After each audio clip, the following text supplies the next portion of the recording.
रूस और यूक्रेन का मुद्दा तो छोटा नहीं है।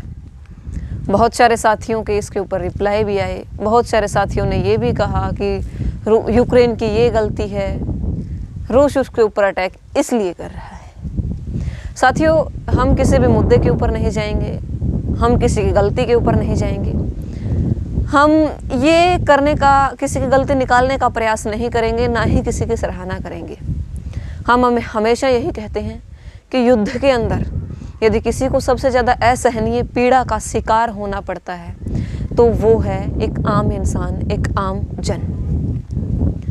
बहुत सारी बातें अब यहाँ भी आएंगी कि रूस भारत का मित्र है, हम मानते हैं।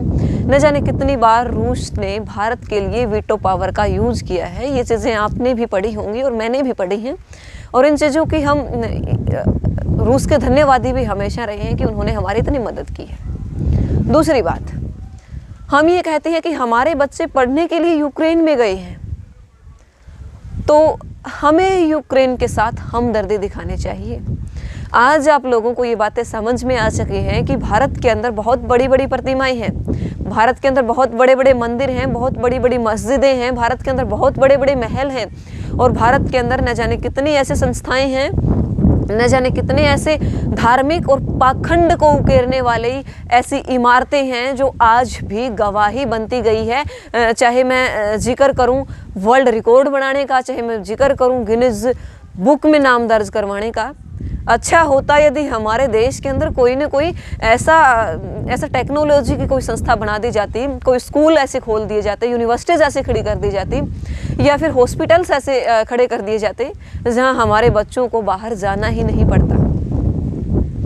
हम बहुत सारा राग गाते हैं कि देश के अंदर अब ये बनेगा, देश के अंदर अब वो बनेगा, लेकिन कभी भी हमने ये राग नहीं गाया कि देश के अंदर एम्स जैसी ऐसी संस्थाएं खड़ी करी जाएंगी, देश के अंदर ऐसी यूनिवर्सिटीज़ का निर्माण किया जाएगा। हमने बता दिया कि देश के अंदर पूरे एशिया का सबसे बड़ा खेल मैदान बन गया, देश के अंदर पूरे एशिया का सबसे स्टैचू ऑफ यूनिटी हमने खड़ी कर दी। अच्छी बात है, स्टैचू ऑफ यूनिटी।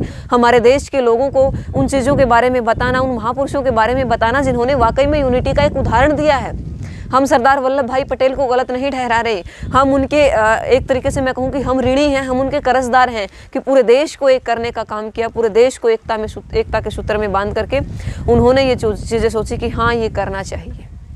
लेकिन यहाँ हम ये कहेंगे, हमेशा जो युद्ध होते हैं वो एक आम जन को जान और माल की हानि हमेशा से करते आए हैं। देश के अंदर उन लोगों को इन चीज़ों का खामियाजा भुगतना पड़ता है जो आज उस देश के अंदर रह रहे हैं, चाहे कोई भी हो। खास करके भारत जैसे देश के लिए आज बहुत क्रिटिकल सिचुएशन है। अपने बच्चों को वहाँ से कैसे लेके आया जाए, अपने बच्चों के लिए निजीकरण की तरफ जो लोग बढ़ रहे थे, इस चीज़ में हमारी कमियों का भी हमें पता चला है कि हम लोग निजीकरण की तरफ बढ़ रहे थे, और निजीकरण ने हमें ये सिखाया भाई निजी चीज़ें कभी किसी का भला नहीं कर सकती। जिसके ऊपर किसी एक व्यक्ति विशेष का स्वामित्व आ जाता है वो कभी किसी का भला नहीं करती। उसका अच्छा खासा उदाहरण एयरलाइंस है।